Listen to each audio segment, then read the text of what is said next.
नीरज सहरावत कैसे बना खलनायक गैंगस्टर नीरज बवाना। दिल्ली में एक गांव है बवाना। इसी गांव में 5 अगस्त 1988 को नीरज सहरावत का जन्म हुआ। पिता प्रेम सिंह सहरावत दिल्ली परिवहन निगम में बस कंडक्टर थे। नीरज ने मात्र 16 साल की उम्र में ही अपराध की पाठशाला में एडमिशन ले लिया था। इसके बाद जब नीरज तिहाड़ में पहुंचा तो यहाँ उसने दाऊद के चेले फजलुर रहमान से अपराध की थ्योरी पढ़ी और जब इंटर्नशिप की बारी आई तो नीरज सुरेंद्र मलिक उर्फ नीतू दाबोदा के गैंग में शामिल हो गया। उस समय नीतू दाबोदा गैंग अपराध की दुनिया में बहुत बड़ा नाम हुआ करता था। नीतू दाबोदा के साथ मिलकर नीरज सहरावत ने कई बड़ी वारदातों को अंजाम दिया। जैसे जैसे इसके नाम पर रंगदारी, हत्या और लूट के मामले बढ़ते जा रहे थे, वैसे वैसे गैंग भी बड़ा हो रहा था और नीरज सहरावत का नाम भी। बवाना गांव का होने की वजह से नीरज सहरावत नीरज बवाना कहलाने लगा। साल 2011 में इस गैंग में एक नया नाम जुड़ गया और ये नाम था नीरज के करीबी सोनू पंडित का। सोनू पंडित की एंट्री के बाद नीतू दाबोदा और नीरज बवाना के बीच दूरियां बढ़ती चली गई।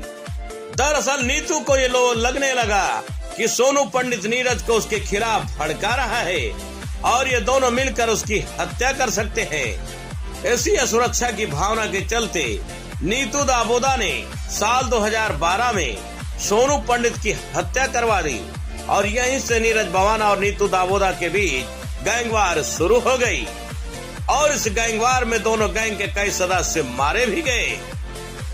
आपको बता दें कि नरेला से तत्कालीन विधायक जसवंत राणा को फोन पर धमकी दी गई।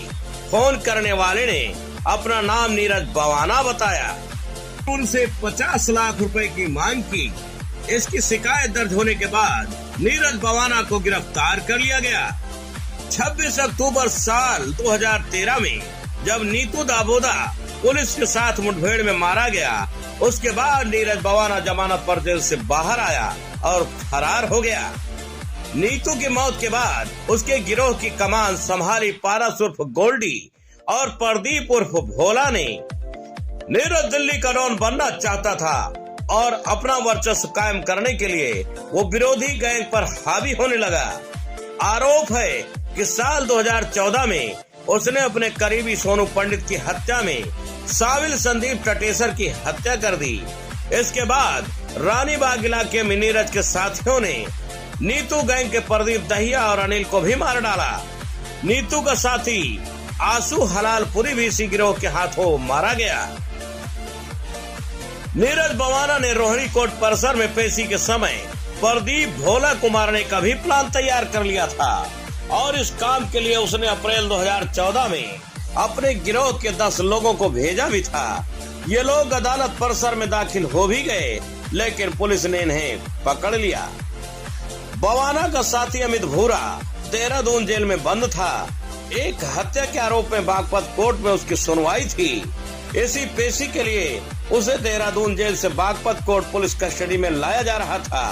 रास्ते में करीब 10 से 12 लोग एक SUV में सवार होकर आए और उन्होंने पुलिस के ऊपर मिर्ची स्प्रे और गोलीबारी कर दी और अमित भूरा को भगा कर ले गए। जाते जाते ये लोग पुलिस टीम से 2 AK-47 राइफल भी लूट कर ले गए। इसमें भी नीरज बवाना के करीबियों का हाथ बताया जाता है। दिल्ली पुलिस ने नीरज बवाना और उसके गैंग को पकड़ने के लिए दिल्ली और दूसरे कई राज्यों में ऑपरेशन चलाए और उसके 35 साथियों को भी गिरफ्तार कर लिया, लेकिन नीरज बवाना को पुलिस नहीं पकड़ पाई। नीरज बवाना दिल्ली का मोस्ट वांटेड गैंगस्टर बन चुका था और उसकी गिरफ्तारी दिल्ली पुलिस के लिए बड़ी चुनौती बन गई थी।